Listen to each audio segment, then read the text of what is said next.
Tonton video ini sampai selesai agar Anda tidak gagal paham.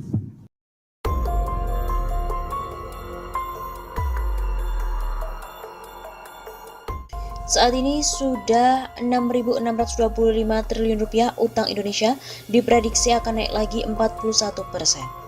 Kepala Badan Kebijakan Fiskal Febrio Kacaribu memperkirakan bahwa utang pemerintah Indonesia berpotensi kembali naik menjadi 41% dari produk domestik bruto atau PDB Indonesia.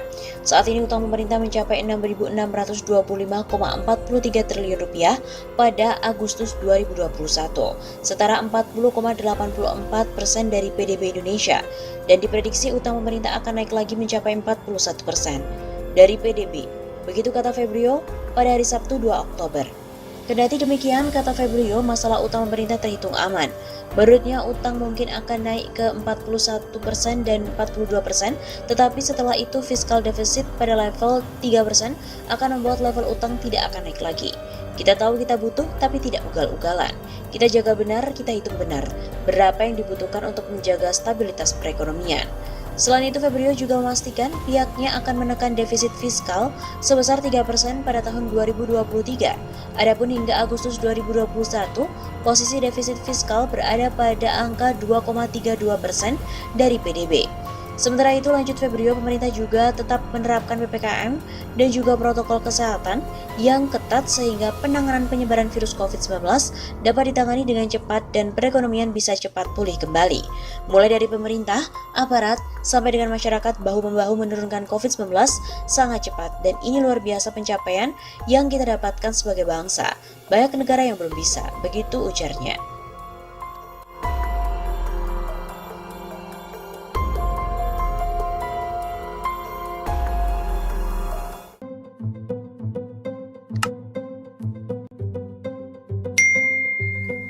Perkirakan utang negara tahun 2022 tembus 8.100 triliun rupiah.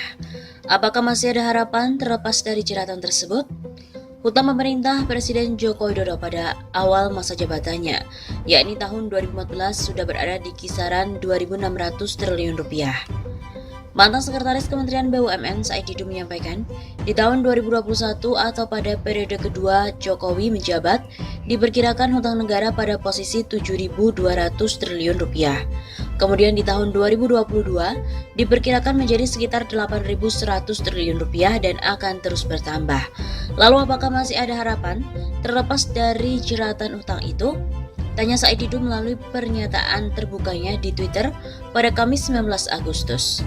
Dikutip dari APBN kita yang secara rutin dirilis oleh Kementerian Keuangan, posisi hutang pemerintah Indonesia per akhir April 2021 kemarin tercatat sebesar 6.527,29 triliun rupiah.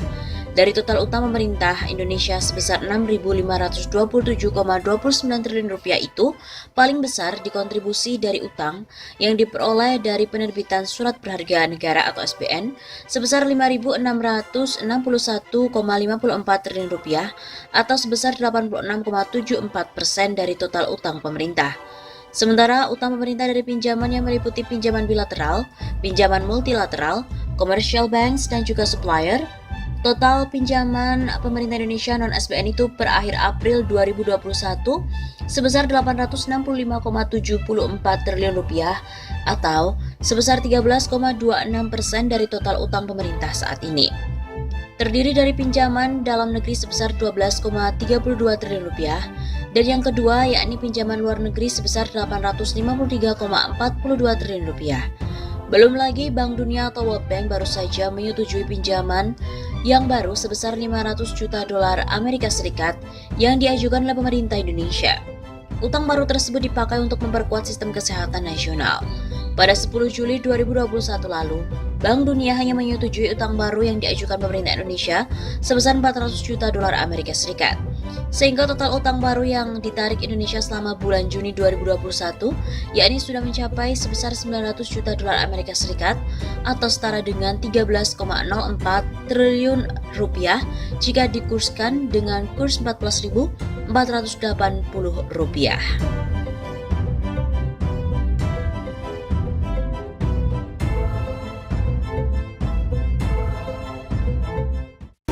kita harus ngerti silpa kita aja 6 triliun. Ya kan, ini nanti bisa kejadian lagi tahun ini 6 sampai 7 lagi. Nah, kenapa harus pakai obligasi ya? Jadi bukan penghematan ya Pak, tapi tidak terserap sekarang. Ya tidak terserap itu. Dan jangka pendek itu di bawah 1 tahun ya. Jadi itu terus akumulatif meningkat. Berarti nggak pernah lunas itu utang sebelumnya. Jadi roll over terus, Pak. Oke. Sangat bahaya. Siapa yang harus kita minta bertanggung jawab di dalam masalah ini? Kenapa ada utang itu terus meningkat dan itu jangka pendek?